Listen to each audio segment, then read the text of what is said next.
Hi, everyone. We'll get started in just a moment as everyone continues to jump in to the session, but welcome.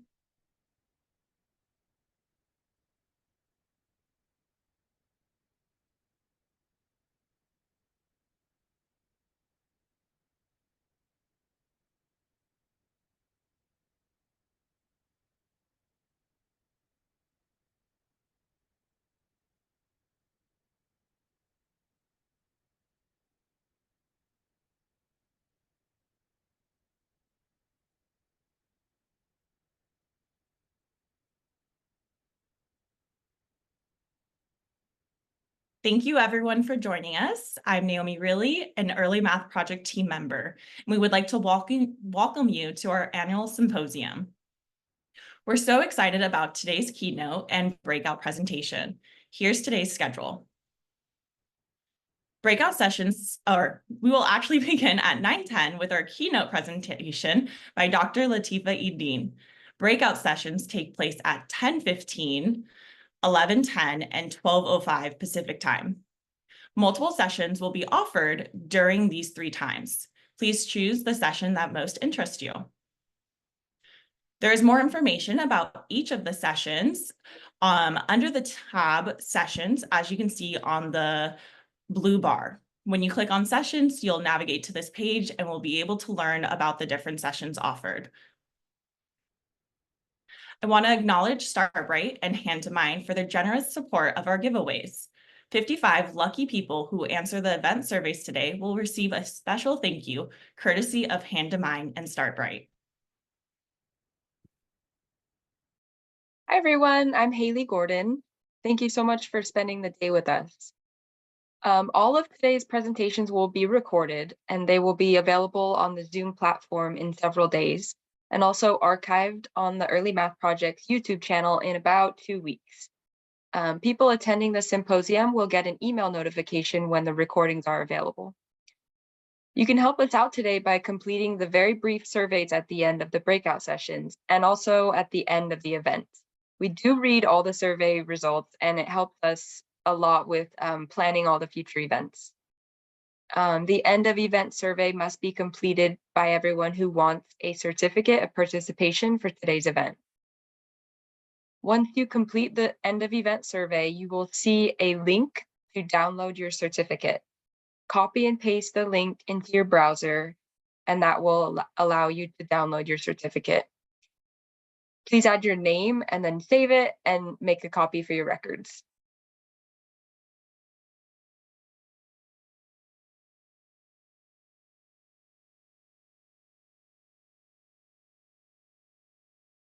Lisa, you're muted. Sorry about that. I'm Lisa Grant. I'm one of the Early Math Project team members. We're really excited to try something new this time. We're going to invite you to join us after the symposium at 1 o'clock from 1 to 1:30 for a networking opportunity.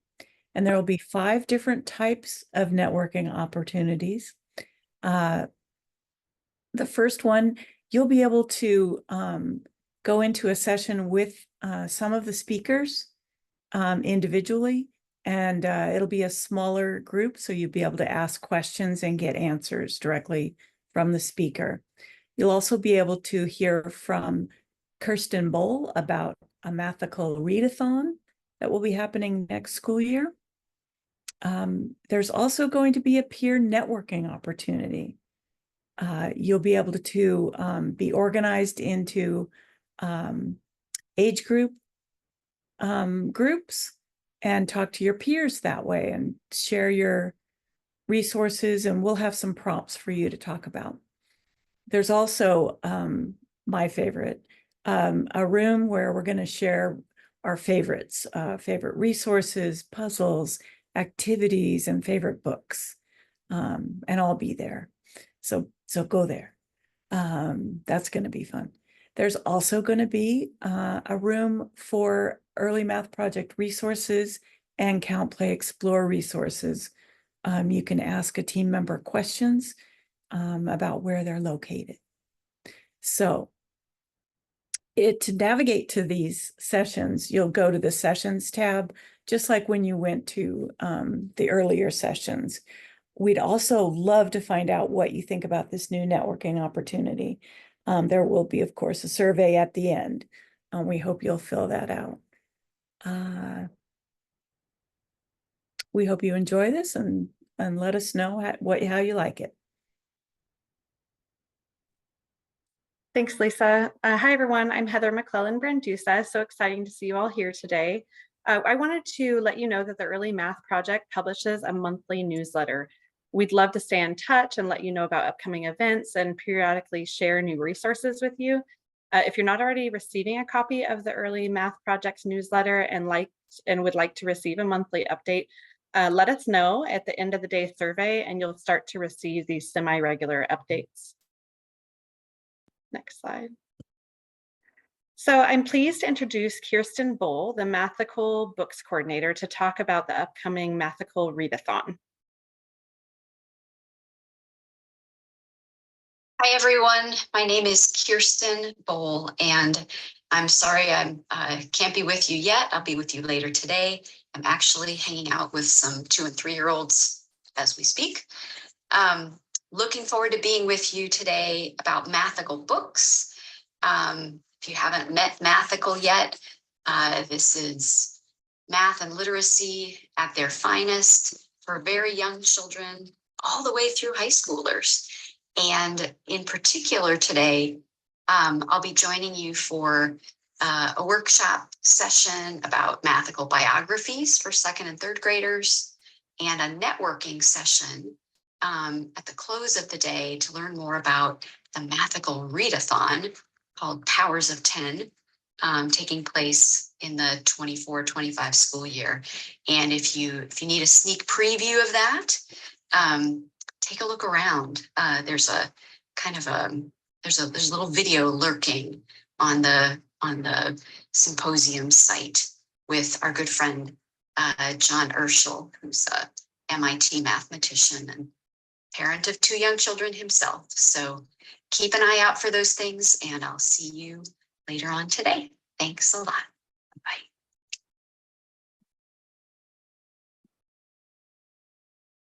Hello, I'm Carolyn Pfister. Before I share some news about STEAMworks, I'd like to acknowledge the effort and hard work of the entire Early Math Project team who plan and organize this event. Today, some very specific and special thanks go to Naomi Reilly, who is responsible for all of the technology and platform components that you see today. I also want to thank her for her amazing, remarkable organizational skills. I also want to thank Haley Gordon, who created the program, and to share some special thanks for Lisa Grant and Heather McClellan-Brandusa, who are hosting today of two of today's networking rooms. I really appreciate you all. You're wonderful to work with. I'm super pleased to share some very exciting news about an upcoming STEAM-related series of children's books. If you are a writer, an aspiring writer, or someone with a great story to tell, this announcement is for you. Count, Play, Explore, which was formerly known as the California Early Math Initiative, is led by the Early Care and Education Department of the Fresno County Superintendent of Schools. Count, Play, Explore has teamed up with Charlesbridge to publish 16 new fiction books for young children. The stories will feature diverse human characters engaged in science, engineering, math, and computer science as part of their everyday lives. The STEAMworks books will be published in English and in Spanish. If you're interested in learning more about STEAMworks, or if you'd like to submit a manuscript for consideration, you can find more information at the Charlesbridge STEAMworks webpage. There was also an announcement about it in the June Early Math Substack. Thank you.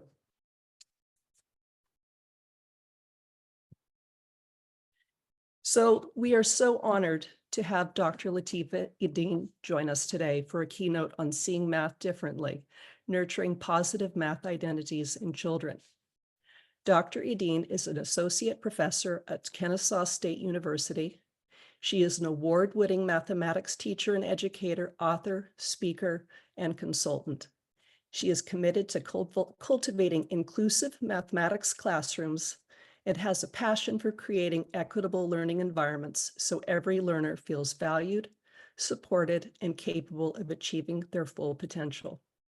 Please join us as we give a very warm welcome to Dr. Lateefah Id-Deen.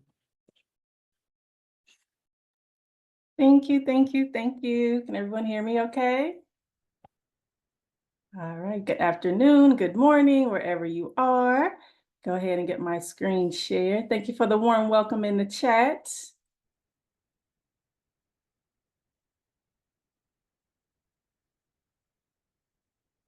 Okay. All right, you all, we are going to go ahead and get started. It is so good to be here. I'm coming from you all from Georgia, so I'm on the Eastern time zone, but good morning, good afternoon, wherever you are in the world. I'm so excited about our conversation today. So I'm going to go ahead and we're going to get started. Okay, so today's conversation, emphasis on conversation. We're going to start with some opening questions just to kind of get us warmed up for the topic. We're going to have an essential question that pretty much will guide our time together this afternoon or this morning.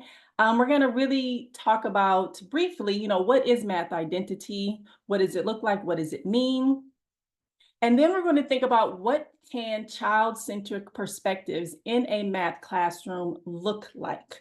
We're also going to, challenge ourselves to see how we can continue the conversation. And I'm going to end with a brief time for Q&A. I know we have Q&A later on this afternoon/morning, but just a quick kind of initial kind of questions that you all have based on the information that is shared today.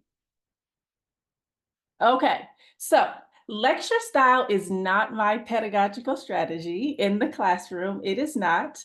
So this is just a reminder to please utilize the reactions, the chat box. Talk to me. Let me know y'all are out there. The webinar is a very unique style. We are going to embrace it today. But please, please, please, whether you agree, disagree, have a question, put it in the chat and just kind of give me a little bit of that love from wherever you are, so I can really kind of see and feel you all a little bit, even though this is a webinar style, okay? All right, you all, so we are going to start with an opening question, part 1 and part 2. So the opening question that we're gonna start with is I want you to think back to your childhood and recall a moment that brought you immense joy, excitement, or wonder. All right, so in the chat box, briefly share, I'm sure we can have a whole paragraph on it, briefly share one of those favorite childhood memories with the group. I'll be watching the chat. I'll give you all about 60 seconds. I'll be watching the chat to see what you all are sharing with the group.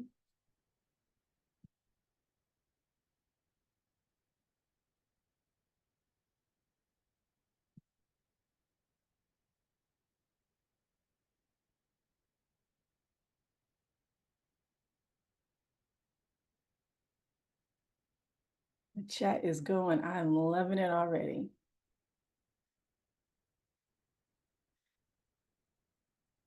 Ooh, okay, I see some places, some summer vacation, some play, some Disneyland, some travel.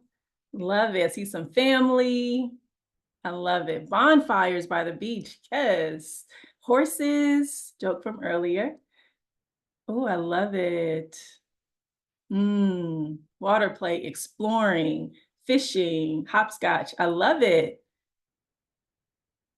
Olympic activities. Ooh. Okay, I love it. Some sports going on.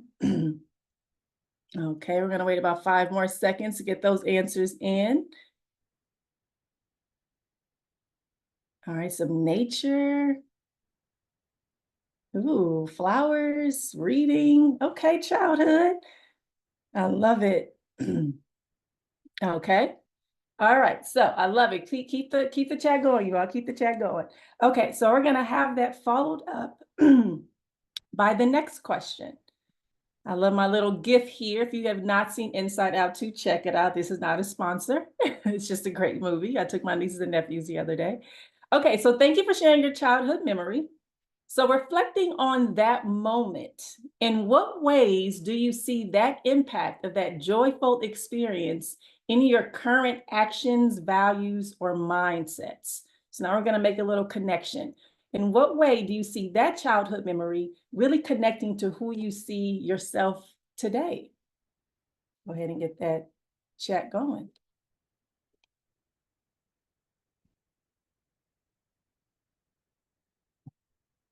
Some of y'all are recreating that with your own children.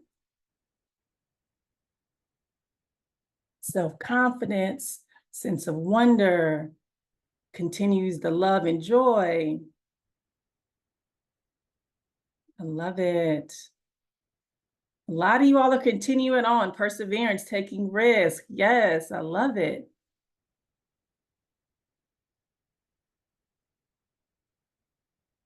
Continuing on, I'm seeing a lot of really kind of building on, continuing on, not only yourself, but also the children around you.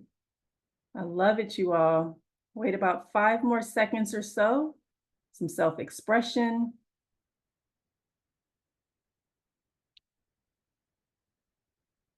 Some love. The world needs joy and happiness. I love it. Some kind of affective things. These are beautiful, you all. What warms my heart is that you all are still tapping into those joyful, amazing moments. And sometimes we forget that, you know, as adults, we're kind of navigating this world, which could be a lot, and we kind of forget to really making sure we're tapping into that. All right, I love it. We're going to keep going, but please continue to share in the chat. Okay, so again, as we think about our childhood memories, what I'm seeing in the chat is that it does hold a special place in our heart. And it really begins for us to help us encapsulate the essence of really who we are before life gets all complicated, right? Because as we know, we have a ton of more responsibilities. Life can get very hard and grandiose. So this moment is really to just remind us of the bountiful, experiences and imagination that really inspire us to reconnect to that inner child inside of us. I think we need to do that more often because, again, life can get very big and grandiose and very complicated. And it's so important for us to really tap into those joyful moments, as well as, hopefully, we'll learn today how we can do that for our children and our students. Okay, so in thinking of those beautiful moments, thank you all so much for sharing. Our session today is going to surround around this essential question. How can adopting a child-centric perspective of mathematics transform our teaching practices to foster curiosity, creativity, and confidence in young learners that will ultimately cultivate a positive math identity and a lifelong love of learning, not only for you, but also your students? That's a very, very, very long question. We're going to break it down a little bit today, but I just want you all to let you all know what's going to guide our time together. Okay, so again, we talked about math identity. Now, again, a lot of these concepts that we're going to talk about are very big and grandiose. So I'm just going to take a little bit off of the top because there are huge icebergs. But the goal of it is to really think, or one of the goals is to really think about how we can really tap into our students' math identities. So as teachers and our parents, or whatever role you're in, it is really important, first of all, to understand that our children and students have multiple identities that they bring into the classroom based on their lives, not only in the classroom and outside of the classroom. So each of us are these beautiful identities, and we make up so many different components of our world. Math identity is one slice of that, right? So I myself, a Black woman, right? So all of these different identities that I bring into these various different spaces make up exactly who I am. And what's kind of sad is some individuals take that math identity slice and they then, when it's not always positive, have it seem like that really defines them. And that's something that we definitely want to make sure we're disrupting for sure, because again, we're made up all these beautiful different identities. So math identity, just to kind of formally define it, it refers to the way students perceive themselves in relationship to mathematics. And it does a huge job in really trying to formulate beliefs, attitudes, self-confidence, and the value that they place on mathematics. We live a world where math identity and just the viewpoint of mathematics can be very big and grandiose. And again, a lot of students put so much pressure as it relates to their math identity, because we all know mathematics is really viewed as a very important gatekeeper as it pertains to life and the connections between mathematics and the world.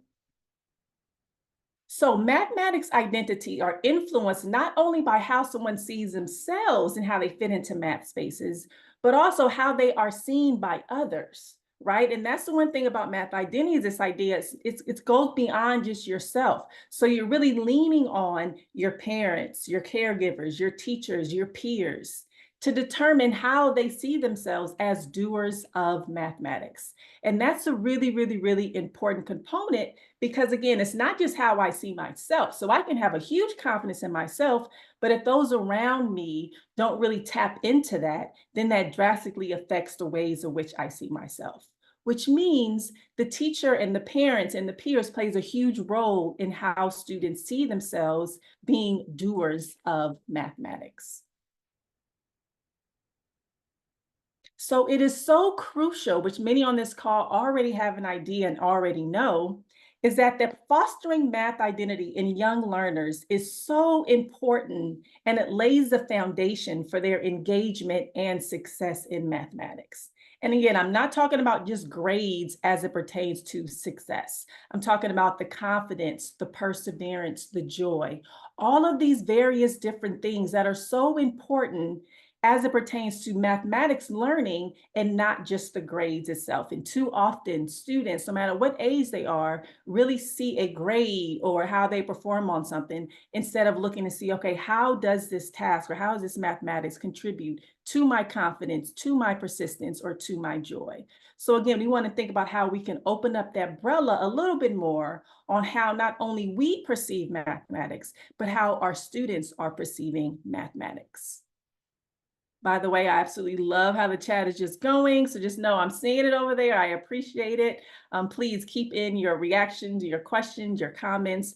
We have some amazing colleagues on the call that are definitely answering some of your questions for you. Okay, so now we're going to shift a little bit to thinking about what is a child-centric perspective. Again, we tapped into our memories a little bit earlier. I read this phenomenal article by Renner, and she states that a child-centric perspective emphasizes the importance of creating environments where children feel valued and supported. It allows them to explore concepts in ways that make sense to them. This approach from this child-centric perspective, again, values their voice and respects where they are currently in their developmental stages. It also provides a way to really nurture not only their growth, but also their well-being. Now, what does this mean for a math classroom?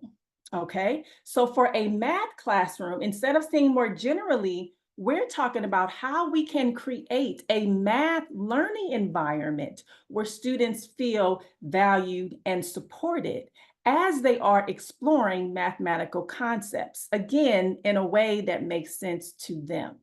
All right, so this approach, again, leaning on Renner's concepts, it values and respects their students as it pertains to their well-being and growth in a math classroom. And I can even explore that to even math at home, right? So the ways of which the environments that students are really engaging in mathematics can definitely connect to this child-centric mathematics perspective.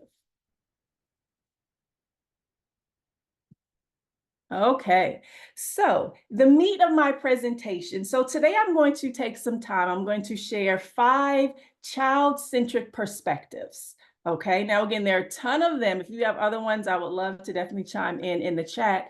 And then we're going to look at that perspective, and then we're going to discuss what is a way that that perspective can look like in an early childhood math classroom.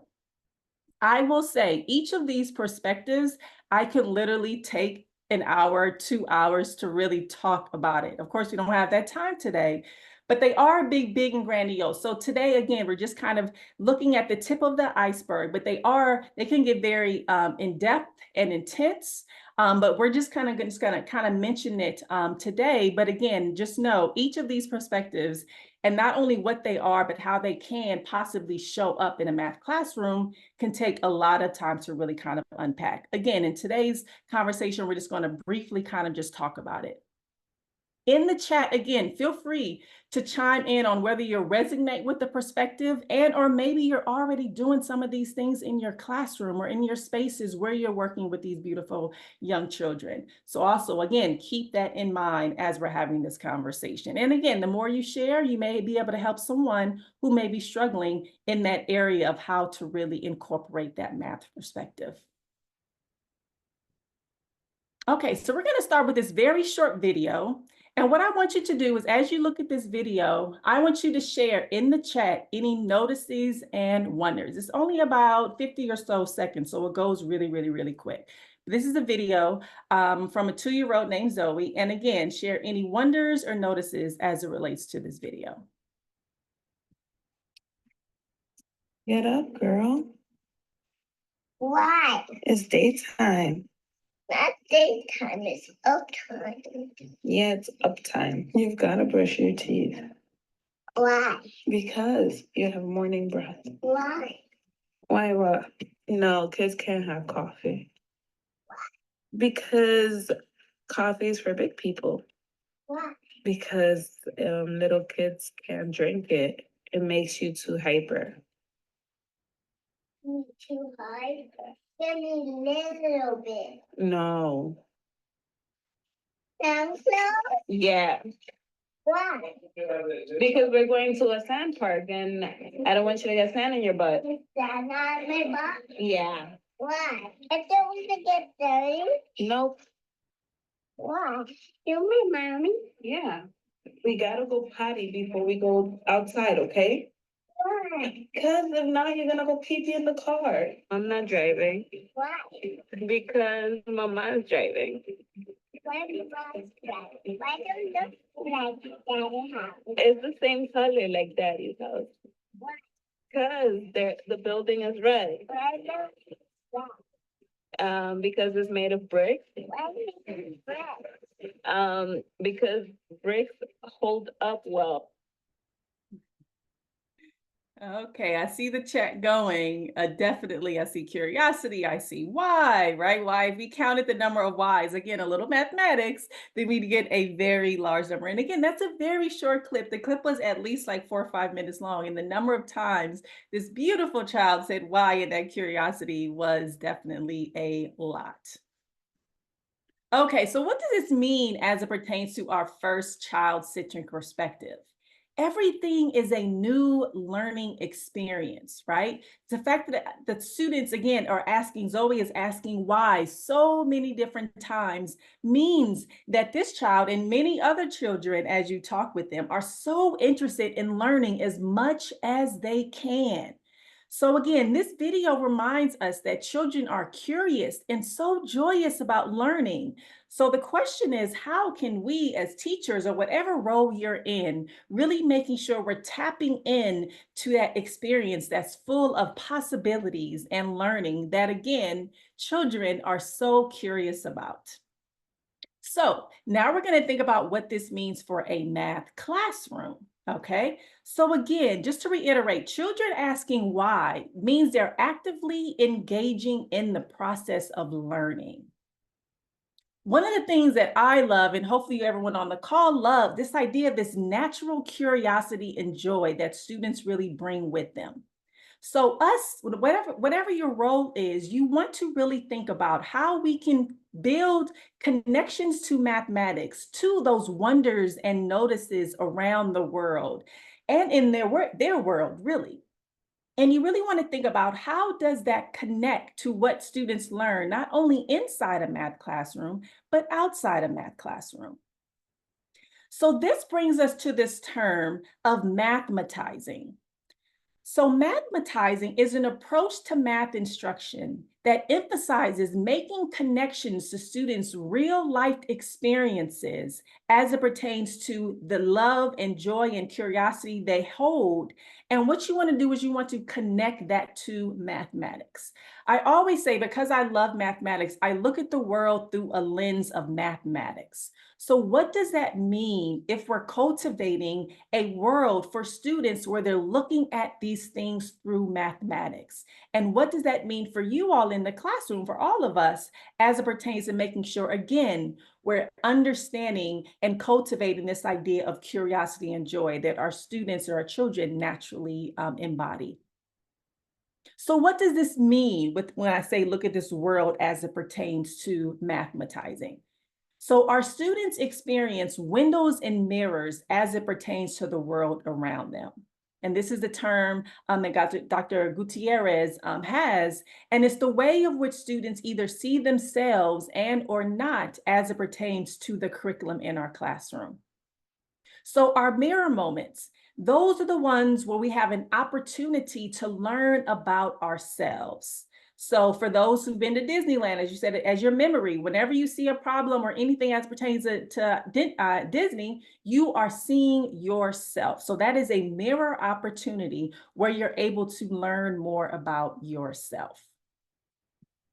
We also have this idea of a window opportunity. And a window is when we're able to understand others' perspectives and really appreciate the information that they can bring to that space. So again, for someone who's been to Disney, that is a mirror. For someone who is not, then again, you still have a world of opportunity to really learn because again, you're learning about someone else's perspectives.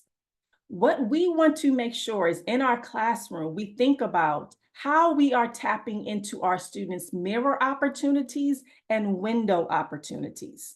Unfortunately, some students only experience window opportunities where they're not seeing themselves at all in our classroom and our experiences. And that is something we always want to make sure we're taking stock of. How am I making sure all of my students, in whatever way possible, can experience some kind of window and mirror moments?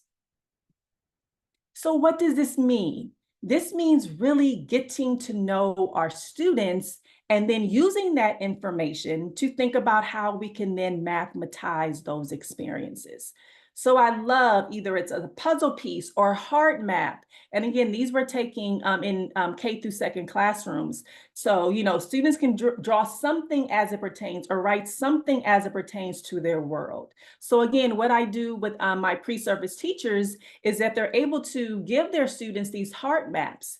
And then as teachers, they mathematize mirror and window moments based on what the heart maps are really saying. Another thing, again, we're thinking about how students are mathematizing the worlds around them. This one activity that one of my students, her and I really came up with is this beautiful at the bottom here. This was in the hallway of the classroom. And she thought about, oh, okay, maybe we can just take stock. They're working on tally marks as it pertains to data, part of the standard. Maybe we can take tally marks on the colors that really involve as it pertains to these beautiful kind of word walls in the school. So again, what we want to think about in this, because it was a school for their students, this is a mirror moment because every time particularly they walk past that wall, they can then have an idea or count the colors, right? So again, we want to think about how can we take what we know about our students, one, getting to know them. So at the top here, we had a heart circle where they then shared some of their things from their heart maps. And then we took stock of what that was. Again, commonalities or differences, we want it all because again, windows and mirrors, right? But the goal of it, again, you all, is to really help us think about how can we take that information and mathematize that to where they're looking at the world as beautiful as it is. And one of the lenses they can look at the world in is through mathematics. And that is a type of joy and curiosity we want to tap into that really connects to this idea of how Zoe talked about earlier of that interesting and very curious question of why. Another way, again, we have some great sessions today that are really tapping into this, is how we can mathematize all of these various different ways. I'm so excited about the sessions today at the symposium, because some of these sessions, again, I told you all these perspectives, we literally could have a whole hour and a half, 2 hours on each perspective. But again, it's about how we're looking at nature, how we're looking at buying ice cream, how are we looking at utilizing toys. And again, we want to have these mathematizing experiences that allow students to then look and see where is the mathematics and have those questions and that joy and curiosity of where the mathematics is for these particular things. Again, I'm so excited about the sessions today because some of these sessions are literally various specific examples of how we can mathematize our students' worlds around them. We also want to make sure that we're not forgetting the window moments. I think so often we want students to always see themselves with the mirror moments, but the window moments are ones that really open up their world. And can't you imagine when you're in your classroom, you want to think about how you can open up your students' world. Now, it's always great to see, again, you can see yourself in it, but to really learn about the window moments and really try to see other people's experiences, or even outside of your street or your state or your country, right? How can we really bring that into a child's world and really help them out with them trying to understand the world through the lens of mathematics? Again, tapping in to that beautiful curiosity and joy that a lot of our students come to the classroom with. Okay, I'm seeing the chat. Thank you all so much for chiming in. I love it. We're going to keep going through the perspectives. Okay, so the second child-centric perspective that we're going to talk about is children do not care what people think. So imagine how free you would be to not care what people thought about you. During the developmental stages, that definitely shifts, particularly outside of the early childhood classroom. Again, you let go and you're not worried about what others have to say or what they have to think about you. For some along the developmental stages, a lot of our students, typically it happens in about middle school, where it's like, oh, I'm so worried about what that other upper elementary kind of developmental stage, on them really thinking and caring about what other people see or think about them. So one of the best parts, I feel like, of teaching early childhood spaces is students are really able to see and show their unique personalities. So again, whether they are getting themselves dressed, you may have a child in your space that just really wanted to wear those rain boots and it is 90 degrees outside, or they really wanted to wear that sweater that is their favorite color and it's so hot outside, or they didn't even want a jacket on and it's freezing cold, right? Again, they don't care what anyone has to say. They want to wear what they want to wear. Another very common experience are the food combinations. One of my nieces loves apples and ketchup. Oh no, she has no care whether apples technically goes with ketchup, but that is something that she wants to engage in. Again, she does not care what others have to say, right? So the goal is to think about how we can really make sure we tap into not having any concern on what other people have to say about themselves. So what does that mean for a math classroom? I'm going to use the lens of mistakes, because mistakes, we want to make sure we don't care what others have to say as it pertains to making mistakes. In whatever learning environment I am in, from B all the way up until college, I view and we view in our learning environment as mistakes as a learning opportunity. Again, studies have shown that making mistakes in math stimulates the brain growth. All right, so it's that struggling. Through that struggle, you're able to make connections and really learn and enhance your understanding of the mathematics. So in classrooms, no matter what age it is, or inside or outside, we want to make sure we embrace mistakes in a way that's going to lead to more learning opportunities. We don't care what others have to say, because we want to make sure the mistakes we make, or learning opportunities, as I call them, my students aren't even allowed to say the word mistake. They're saying, I have a learning opportunity. And that's when we know, oh, okay, let's kind of lean into that learning opportunity, because we want to make sure our students are feeling safe to make those mistakes. Again, we should not care what other people think as it pertains to mistakes, because mistakes, or as I say, learning opportunities, are so important to the learning. So what does this mean in a math classroom? So what I do is, a few of these kind of are ideas that you can think about incorporating this into your math learning mistakes. So what I do, sometimes I have a not my favorite, not yet. So what that is I anonymously use a common mistake or learning opportunity in my classroom, and we have conversations on why that's a great learning opportunity. So I lead that conversation of making sure I'm embracing this idea of not caring what people think. I then set up a space in the classrooms for students to really recognize what their favorite learning opportunity was. But it has to get paired with what students are learning and how they're going to make adjustments. So I, again, first lead that conversation. And then throughout the year, they are then able to, oh, wow, this is the learning opportunity I had, but this is what I learned from that. So the students then take ownership of what that space or what that wall has based on our current conversations. And what I love about that is that students are really able to see not only they're allowed or encouraged, not encouraged, but we want to, again, not care what other people think, but they can also see what others have to say about it.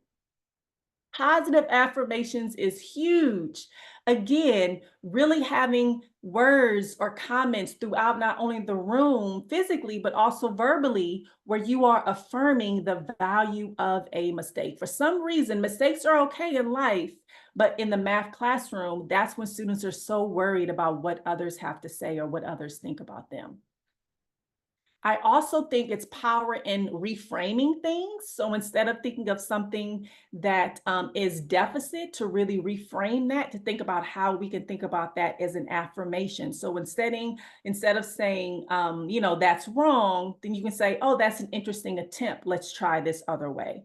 So the words are so powerful that we really embrace in our math learning environment. So again, it's not only the teacher, but I also try to, again, create a space where students are also leaning in and helping me. So even my students, as they're talking to one another, if someone says something that's a mistake, they say, oh, no, you haven't tried yet, or you're trying to figure it out yet. So it's a collective understanding in our learning space where it's not just me encouraging, it then becomes a peer encouragement as well. And as we learned earlier, the peer encouragement also contributes to students' mathematics identities.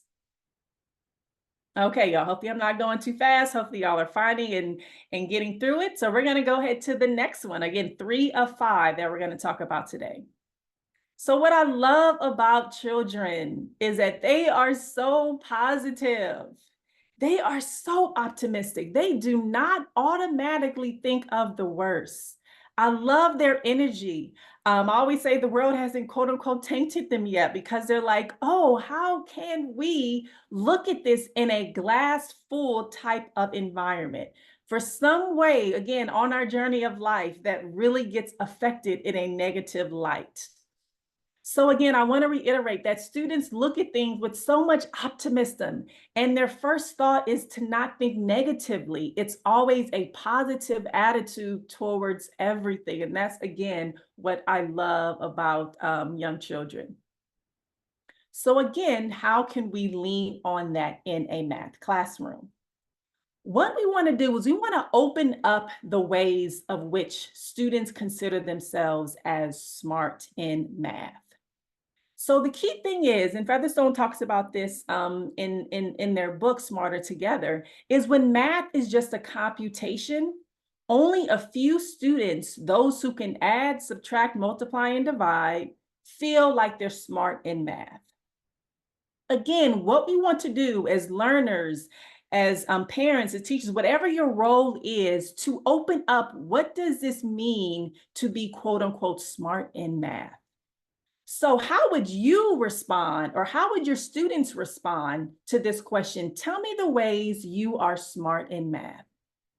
All right. So what you may find, depending on the classroom environment or depending on their experiences, is a lot of them go straight to the computational answers. Oh, I can multiply, I can divide.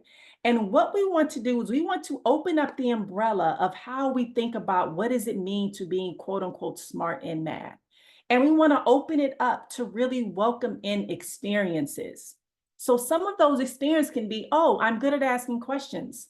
I'm good at following directions. I'm good at guess and check. I'm good at working as a peer group. It's so many other ways. So what we want to do as teachers, and whatever your role is, you want to open the umbrella to make sure students realize, and again, leaning on that possibility of that they're looking beyond what it means to just physically do computation. Now, again, I'm not saying, we know computation is important. I am not selling that it's not important. It is so crucial. But as we get through that procedural fluency or conceptual understanding, what I'm saying what we want to do is we want to open up the umbrella to what does that mean to make sure we're leaning on how students are viewing themselves in a math classroom, again, because it goes for that math identity that we talked about earlier.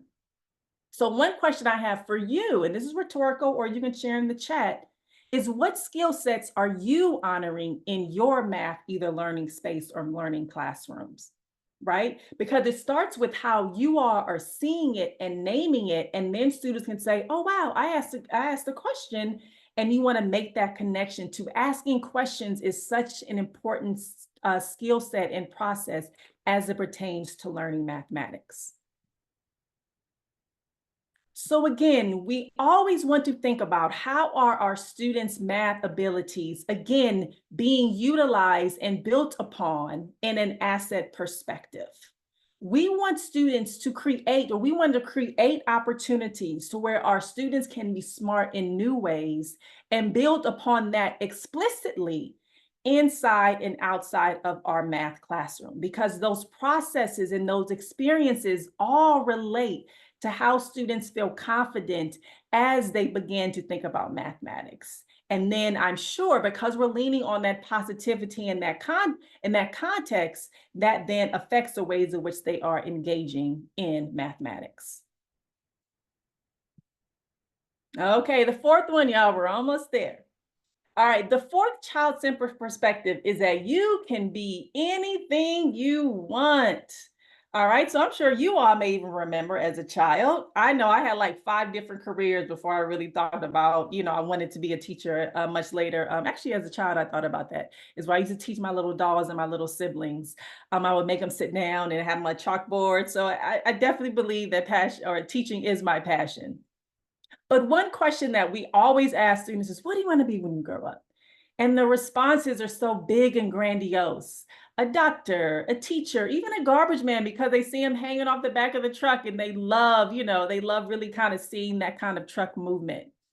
And the question I always ask is, as we lean into all those variety of experiences, what makes them pick their path? Is it because their parents are doctors or lawyers? Is it because the opposite, if they didn't see someone that looked like them? Who knows? But one thing we do know is students so young have the possibility that they can be anything they want to be. So what does this mean for a math classroom? This is when literature can really play a beautiful role. So what we have here is just a list of some great books that help students really expose them to mathematical lives and really see themselves in a very different way. Again, there's a ton of books, and this is some links, and you'll have the PowerPoint on the website to really lock some of these in. But what this does is these are great mathematics books that allow them to either see themselves, again, a mirror moment, or someone else, a window moment, in order to help them know that they can see themselves as competent learners and doing of mathematics. Books plays a huge role. I love literature and the ways of which literature can be utilized in a math classroom to open up the world and to reaffirm them. They can literally be whoever they want to be through the beautiful enjoyment of books. And I think we have a session today that really talks about the role of literature and what that could really mean for a lot of our students. Okay, so again, I just want to reiterate this idea of how we can really lean into retelling and really utilize literature as it pertains to our students. And you can even have a ton of read aloud books on YouTube. So you can then send links and some of those clips to home with our lovely students, and their parents can really play a role. So maybe even having some questions that the parents can ask their child, or their caregivers can ask their children, so they can really kind of make those links between home and also the classroom environment. Because as we know, that's such a huge part of making sure we're bridging what can be done at home to really reaffirm some of the things that we're engaging in the classroom. Okay, the last perspective that we're going to talk about today, hopefully everyone is following okay, is students have an imagination that is limitless. Their world is full of possibilities, and you cannot tell them anything else. Okay, so again, they don't care if it's real, if it's not, it is in their imagination. And for some reason, sometimes the schooling really stifles that imagination. So I want us to really think about how we can lean on embracing that idea of imagination and how we're embracing that for our students in our classroom. So one way of really, again, I'm bringing literature into this, is this idea of how we're talking about some of these topics that exist in the world as it pertains to unfairness and equity in the classroom. So one of the ways, again, each perspective could be a whole hour and a half, 2 hours, you all. So this is just one slice of what could it really look like. So one thing that can happen in K through second classrooms is talking about the idea of fairness, which really aligns with social justice. Again, you're talking about sharing things and how you can have activities that really talk about resources being quote unquote equally distributed and what that really means as it pertains to making quote unquote fair decisions. So again, this is not an upper elementary, college level type of conversation, because I guarantee if you had 5 students and you gave some of those students 5 pieces of candy and someone 1 piece of candy, they're going to have some conversations of what's fair, which is definitely a very much center of what social justice is and what it can really look like in a classroom. Again, literature, you all, literature is a great way of really making sure we are, again, mathematizing our students' experiences. These are 2 great books I use in my classroom. I've used it also in some K through second classrooms. And again, we're having conversations on what this could really mean to stand up for what you believe in, but I'm also mathematizing that learning experience to make sure we're seeing how addition and subtraction can really play a role as it pertains to the mathematics. Same thing with number comparisons. Again, we're really talking about how fairness and equity can play a role, and we're then talking about what that number comparison can really mean. You can do this so many different ways. Literature is just one way of really thinking about how we can really embrace our imagination and how we think about fairness and equity as it pertains to our K through second, or even BK through second babies. Okay, you all. Whew, we got all 5 of them in. All right. So what does this mean? A lot of what I talked about today, and again, it's a very slice. These things are very big and grandiose. But a lot of these suggestions that I talked about this morning or this afternoon align with what it means to teach equitable mathematics instruction. Equity acknowledges students' differences and gives them what they need academically and developmentally. Is this easy? Absolutely not. But should we always be thinking about this? Absolutely. Again, addressing the needs of all of your students is not easy. I do not want to underestimate the amount of trauma that a lot of our students are experiencing. Maybe they're learning English for the first time on top of learning the mathematics. Maybe they're performing above the grade level. All of our students need so many different things in order for them to thrive and to meet their full potential. What I talked about today are very few things that you can really consider more holistically. And you can't do all of these at the same time, But the goal of today is hopefully for you to really get an idea of what are some things, what are some ways of which this can really look like. Again, maybe if you look at it holistically, taking this slice today and another slice another day. All I want you all to see today is there are so many different options of getting through what teaching equitable mathematics can really mean for not only yourself, but also your amazing students.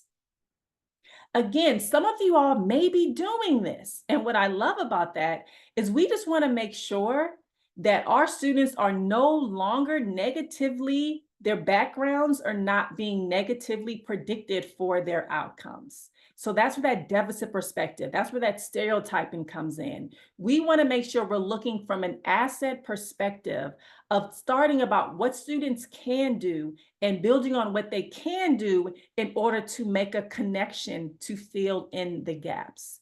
We want to delete, erase those negative deficit perspective as it pertains to our students and get to know them in a way that's going to allow them, again, to really flourish and fill in some of those gaps. That is going to be the key perspective as it relates to equitable math instruction.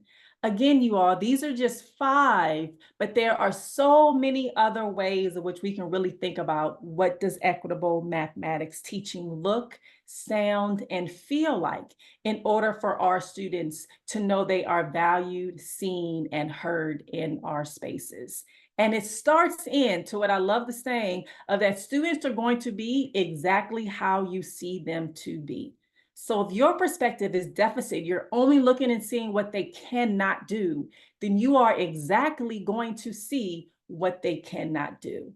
So we want to make sure we are adjusting our own perspectives of how we're seeing these beautiful, brilliant beings. I know the keynote 2 years ago talked about how do we tap into our students' brilliance? How do we lean in on those concepts to making sure, again, we are seeing exactly what we want to see? Because again, students normally perform up to that particular level. There are a ton of resources. This is just a few as it relates to BK really through second grade resources. I'm sure everyone on this call hopefully is aware of the DREAM website. It's one of my favorites. They have activities for students, for teachers. I'm sure I've heard this in previous talks on this call. That's such a great resource as it pertains to teaching our BK through second learners. We have a book again that's very specific on social justice as it pertains to the K through second classroom. Again, these conversations about fairness and equity can happen and can occur in some of our early childhood classrooms. So I don't want it to be afraid of that. So what this book has is some great lessons and resources. And if you can't take the whole lesson, maybe you can take a little part of it to think about how we can really get students to be talking about what equity and what fairness can really mean in our classrooms. Another book, again, is talking about math routines, how we can really utilize math routines. As we know, as young children, or teaching young children's routines are so important. So what we want to do is making sure the math routines we're using really empowers the ways in which our students think, engage, and do mathematics. Vanderwall, again, also they have the big book with Vanderwall and colleagues where they have BK through, 12th grade, but they also have these grade band books. And I actually used this book in my math methods course to where it's very specific. So they have the PK through second grade band books. It's a great resource as it pertains to how we can think about supporting our students or our children as it pertains to differentiation and very activities. You can literally take those activities, adapt it to your context, and definitely implement that into the classroom. Also, inclusive learning, as we know, that's such a huge component. I think some individuals on the call specialize and do that. So this book here at the bottom left-hand corner talks about how we can think about teaching our special, beautiful learners and how we can really incorporate some of those inclusive math learning strategies. You all, this is just a very small piece of the puzzle. It's so many resources out there, but what we don't want to do is try to take on everything at the same time, right? We want to think about, okay, even though I see everything, like this picture I just painted for you all today, I don't want you to feel like, oh, I have to go back and do all of that. No, because typically when you have that perspective, you end up doing nothing because you're just too much involved. So what I say is you think about what slice really resonated with you. Which one do you want to try out, and try that out and see what that looks like? And also having grace with yourself that it may not go exactly how you want it to go, but that does not mean you should not try it again. Again, we're thinking about how we are embracing whether things work or don't work into our math learning spaces. So again, because there's so much out there, I don't want you all to feel like you're drowning in so many resources. So think about what slice of equitable math instruction you want to take on, and how you can then think about what that really looks like as you're implementing that into your learning spaces. So hopefully what you got from today's conversation, and again, it was a conversation because y'all, that chat is going, is a framework, as I like to say, right? So we only talked about 5 different child perspectives.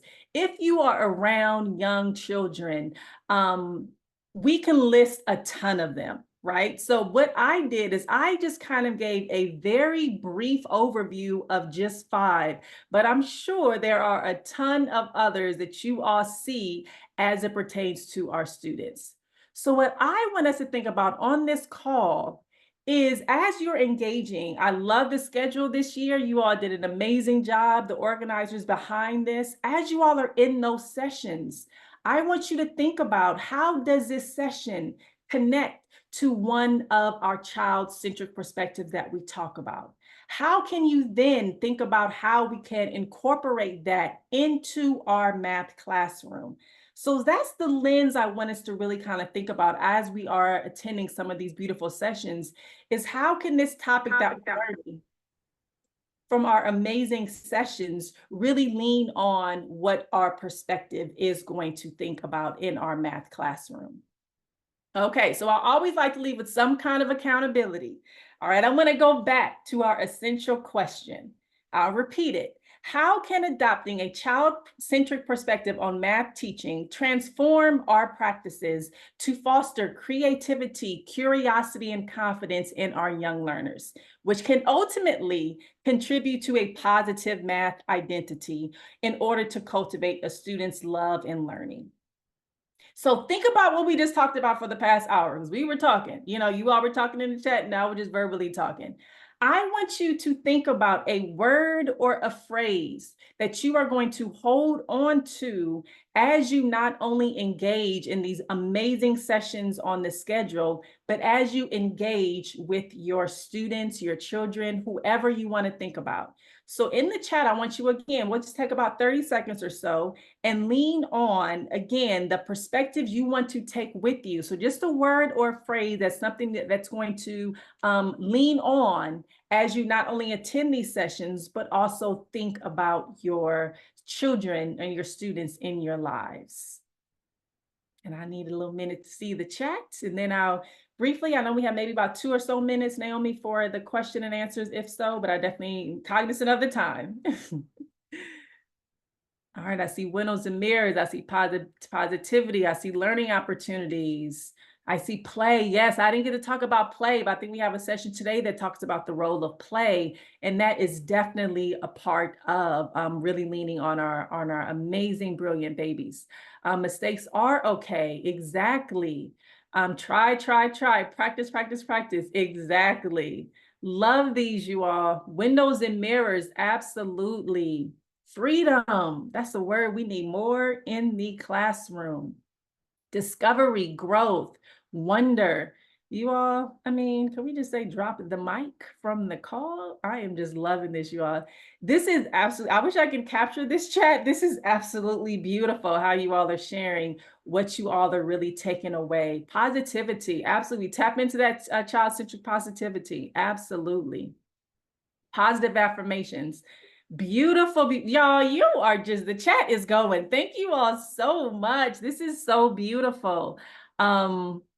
I love this, opportunities, assets. I mean, this is exactly, hopefully, what I love that you are taking away from this talk this morning.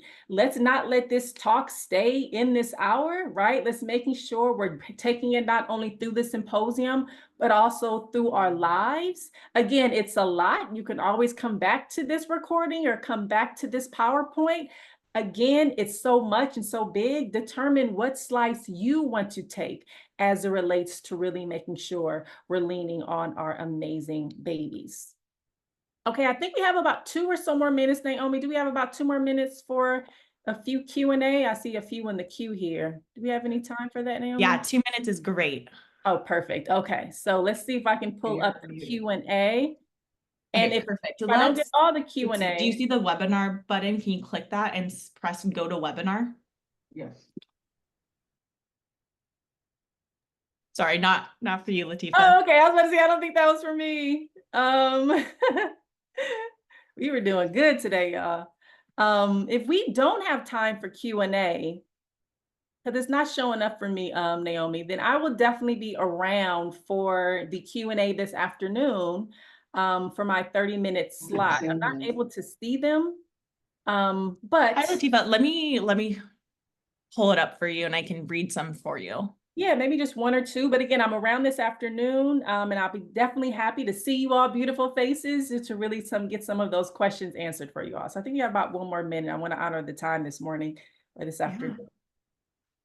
So one person, Shamol, I think, sorry if I mispronounced your name, wants to ask you, what according to you is the role of social well-being and resilience of family in effective nurturing positive math identities in children?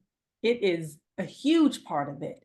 Our students navigate in a world that can be very, very, very tough. So I think it can not only inform, that could be a whole other, I'm telling y'all, these perspectives we talked about could be a session in itself. So thank you for mentioning that well-being piece, because it's very difficult to even think about the mathematics if students' well-being is not into consideration. So we actually want to lead with that, this idea of how can I, or how is what I'm doing, not only during a math classroom, but also as I engage with my classroom, how is that learning space contributing and or disrupting their well-being? So I would say it's a very central component in how we think about teaching mathematics. And again, it's one of those affective components that you want to think outside of computation, because if students' well-being aren't really considered in that learning space, it's going to be very difficult to really lean on that brilliance and what they're really bringing to that space. So I would think it's very central, because we want to make sure what we're doing in the classroom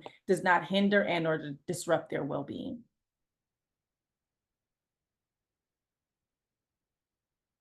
Naomi, I know we're careful with the time, so I'll be more than happy to answer some of these questions, if not all of them, in our Q&A this afternoon. You all, I am so happy to be in this space. I thank you all. Here's my contact information if you want to continue on. Again, these perspectives, I could have literally had a keynote or a conversation on each of those, or even a workshop, right? So if you have anything that you really want to lean into more in your learning space, in your context, feel free to contact me, and or I hope to see you this afternoon as it pertains to the Q&A session. I cannot tell you all enough. I'm going to read through these chats, but thank you all so much for welcoming me into this beautiful space. Thank you all for your attentiveness in this space. And I wish you all well as we engage in a very beautiful math symposium, and I'm excited to attend some of the sessions myself. Naomi, I will go ahead and bring it over to you, and I will go ahead and mute off if you are there.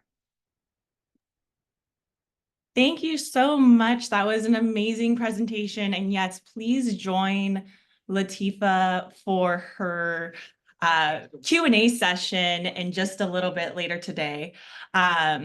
We are now going into a 5-minute break. You can check out the sessions at the link I just sent into the chat, and you'll be able to navigate to the sessions under the Sessions tab, and then choose which session you would like to go into. I know there was some questions on how to access resources during each of the sessions. There's actually, once you go into the Zoom app, there is a resource button in your Zoom toolbar. So you can click that and download it through that way, or you can click on that session in Zoom. So let me show you real quick. And then you'll click on the name. And then if you scroll all the way down, you should be able to see the reference materials. And so you'll be able to download them straight from the Zoom lobby. Again, the link that you access today, I'm putting in the chat once again, and you'll be able to access the breakout sessions through this, and then navigate for resources for each of the sessions. Once you click on that session, it will show up down here, or once you join in the Zoom app, then it shows under the resource button in your Zoom toolbar. If you have any questions, please feel free to reach out to us at earlymathca@gmail.com. I'm typing that into the chat right now. And we are so excited that you all are joining us today. We look forward to our next sessions. Again, you have a 5-minute break, and we are starting again at 10:15 with our first round of breakout sessions.